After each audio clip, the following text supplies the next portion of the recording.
I'm sure if any of you are following me, you've pretty much come to the conclusion already that I have political interests. And I believe as a Christian we're supposed to have at least an understanding of what's going on in the world, if not taking an active role in making things better for Christians and for the dignity of people everywhere. I think we should have Christian values and pursue a political mandate that promotes those Christian values. A lot of times we think those Christian values are making everything like the church. I mean, that's not what Christian values are. Christian values are being Christ-like and having the capacity to be Christ-like in every situation at any time, which means loving, giving people dignity, not necessarily agreeing with behavior, but not judging their heart, and being the example of the love of Christ in every situation so that people will see our good works, see our love, and be more inclined to ask the question of how can we love and be in a disagreement. So I don't necessarily think, and this is just my personal perspective, that we're supposed to make the world like a church. I think we're supposed to be the church in the world. And a lot of us forget that. And when we pursue political parties, we want people to have our particular values in play. Now, one of the things that I have a particular value is I don't think the government should tell me what to think.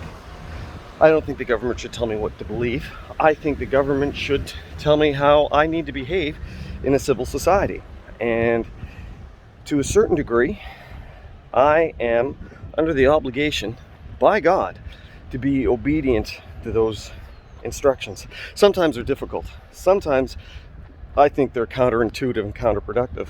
But as long as I don't think that they are infringing on my rights, my health, my spiritual well-being, or my ability to live out my faith, I'm obligated to live by those rules. So, to the best of my ability, I do. Now comes, a lot of times, questions arise. And we begin to ask ourselves, is this a moral value, or is this a political value, or is this an ethical value, or is this a financial value, or political value?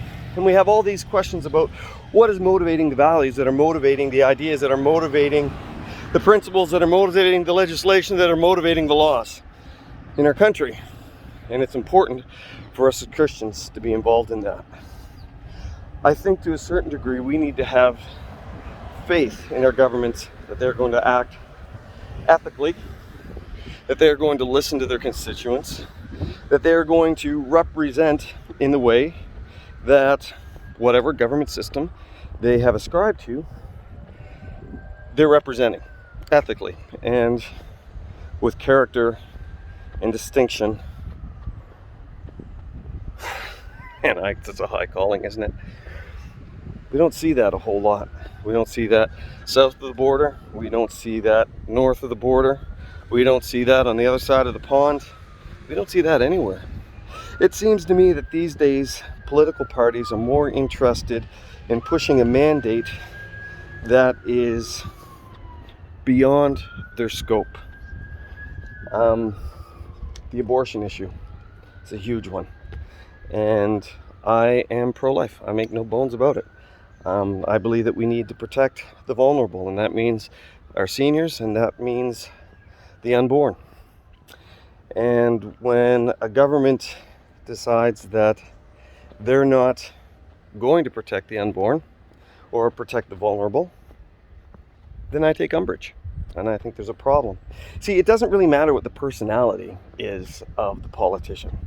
But is the politician going to be pursuing a mandate that I believe represents our biblical calling? Our biblical calling to take care of the vulnerable, look after the orphans and the widows in their distress.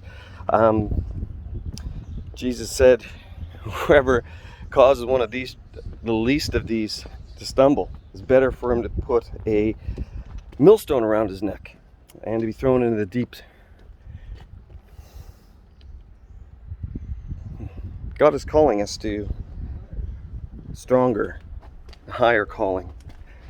we have to get our eyes off the personalities of people that might rub us the wrong way and ask ourselves, are we moving in a right direction as a nation, as a people? Are we, as Christians, are we looking for people that are really going to pursue what we believe God would pursue for a nation? I don't know, those are some things to think about. We've got a lot of politicians saying a lot of different things, but we really need to be aware that God is calling us to a higher standard. God is calling us to be involved. The scripture, throughout the scripture, God's people were very involved in the politics of the nations, even when they were in captivity. They were involved. Daniel, I think of Habakkuk and Hezekiah and all these other people that were prophets, and yet they were involved in the politics of the day, and God used them in those places. So whatever God is calling you to, be an example, be part of it, and be part of a positive change for our country. God bless you.